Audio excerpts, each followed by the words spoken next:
Hello, my name is Rosemary Manners and I'm an integrative pharmacist, which means I love taking the best from both medicine and natural medicines and put it together to give you some ideas to do with your health.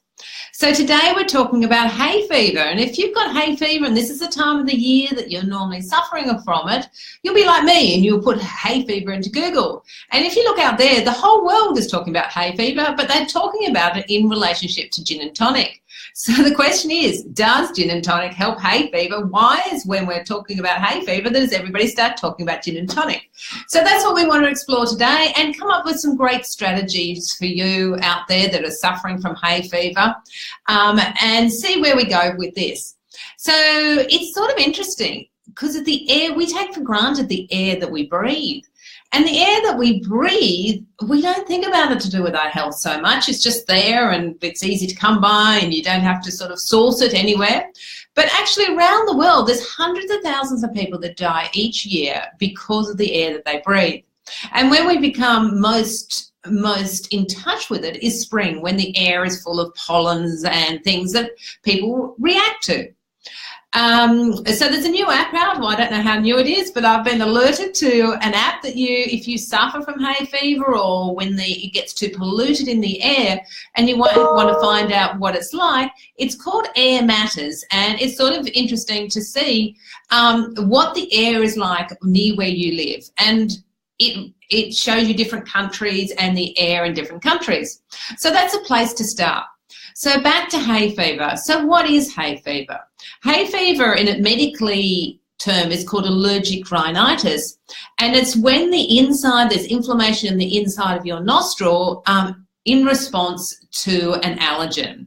So you and I might be standing next to the same tree and your eyes might be streaming, your nose is streaming, you're having an allergic reaction to the pollen in the air, and I might be standing next to you and not have a reaction at all. And what's happening there is your immune system is reacting to an allergen where mine's not. So it's like your immune system is overreacting. And you can't really sort of control that too much, but we're going to come out with some strategies to make it a little bit more easier for you. So let's go back to gin and tonic. So why are we all talking about gin and tonic when it comes to hay fever? So what happened is in the UK, the asthma survey, the UK Asthma UK did a survey. So they asked 681 people what the relationship was between asthma and alcohol. And so it was really interesting because asthma and allergies and allergic rhinitis tend to react more with histamines and more with sulfites. So what they found in the study, that if I drink red wine, it's really high in histamines and I'm likely to become more allergic or have more hay fever or more reactions. If I drink white wine, then it can be quite high in sulfites, and then I might have a reaction. So the survey went on, and so they were looking for sorts of alcohol that didn't have histamines and didn't have high sulfites. And that's where the gin and tonic comes in. So gin and tonic doesn't cure or soothe your hay fever, but if you're going to drink alcohol, it's what doesn't exacerbate it. It doesn't make it worse. So I'll give you the actual results, what the study came up with, so that you can sort of rest assured that you know the facts. So I'm just going to read it out. So the key findings were 61% of people said they start wheezing after drinking alcohol. 56% said they go. 25% of people noticed that they had an asthma attack around alcohol. 64% said alcoholic drinks trigger their asthma symptoms. And 61% that said that their friends or their colleagues or them would never tell the doctor that the alcohol was exacerbating their allergies and asthma. So that's really interesting because it's something that a lot of us have part of our lives every day is drinking alcohol, and we're not always conscious that it could be pushing our asthma and hay fever symptoms. So it's interesting they've come out with this idea, these guidelines that if you're going to drink alcohol, gin and tonic might not be as reactive. But I think it takes them, that people have taken it a step further, thinking that gin and tonic might soothe their asthma, where no, it's not going to soothe your asthma. It's not going to heal your asthma, but it will, you probably, if you're going to drink alcohol anyway, it's probably not going to react and push your body to being more hay fever or more allergy prone. So that's where gin and tonic fits in. So no, it's not going to soothe it, but if you're drinking alcohol, it's not going to exacerbate it. But we might want to know, well, that's what I'm always asking, is what are we going to do for our hay fever? And you remember last week when I had that big allergic reaction, I went and did a 2-week detox, and that really reversed it very quickly. But you might not be in a headspace or a living space or some sort of space. You might not be in a space to do a detox. So I thought I'd share with you today my 4 favourite herbs that will help with your allergic rhinitis and help you reverse the symptoms. So these are the herbs that I use over and over again. They've got great clinical data, and they're my friends. When it comes to hay fever, these are the herbs that I reach for. So these herbs, first one's called Baoku. It seems to me that they're all sort of Chinese sort of origin. The first one's called skullcap. So it can be called Baoku skullcap. It could be Chinese skullcap. It's a traditional Chinese herb, and it's used to treat allergies. It's used to treat asthma, infections. It's got some antibacterial, antimicrobial properties about it. There's good clinical data. It's often used. It's been used for asthma for many, many years. Plus, I've done clinical trials.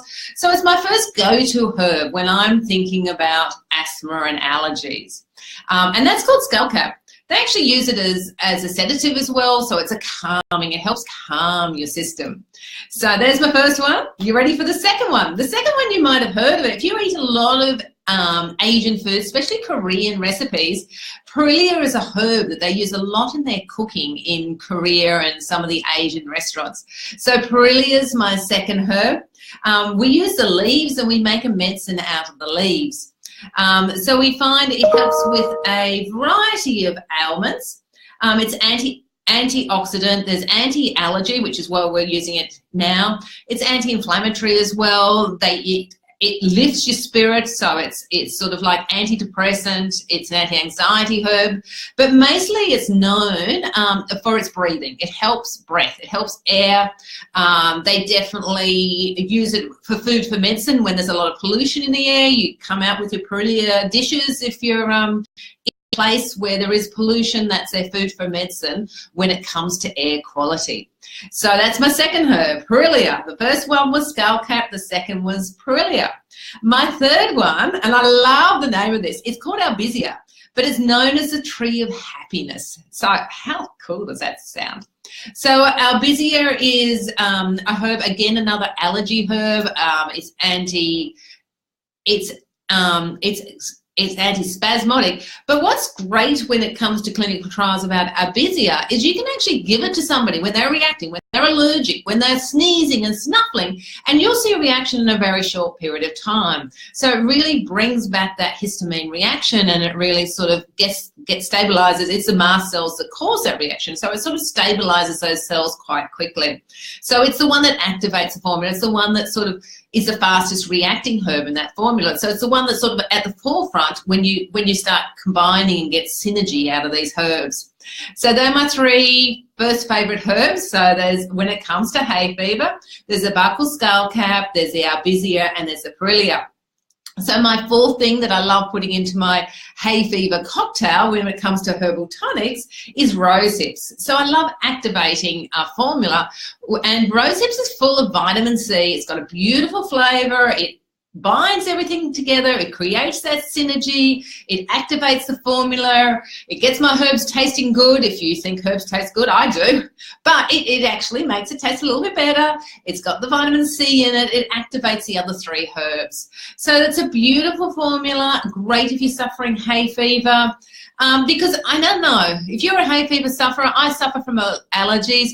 And the first go-to, like I'm a pharmacist, my first go-to is antihistamines. And yes, I do use antihistamines when I need to use antihistamines, but you'll find if you're taking antihistamines every day, the effect seems to wear off, or you don't seem to get the same effect, and you still got symptoms. So this tonic, or these tonics, or these great herbs, you can use them along with antihistamines. Like, it's not one or the other, but if you're finding that you're really allergic and you've used your steroid nasal spray, you've used your tablets, and you're looking for something else to make a big difference to try and stabilize that great allergic reaction, then I'd go for those herbs. I'd add it in, see if you can get a little bit of relief for this time of the year. This time of the year, you want to be out there. It's spring, the weather's getting warm, the outdoor places are so fun, and you don't want to be outside with your eyes streaming, your nose streaming, the hay fever symptoms. You want to be enjoying the outdoors, doing the exercise, creating a bit more health. You're sort of getting rid of that winter slothiness and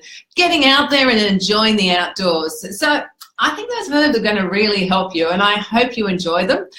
When I pack it up in a bottle, I call it, what am I going to call it? I'm going to call it Sneezor, of course. So Hayfever, Sneezor, they all go together, those 4 herbs in a bottle called Sneezor. And it'll really make a difference when it comes to your hay fever and how you enjoy the spring, because I want you to have a fantastic spring.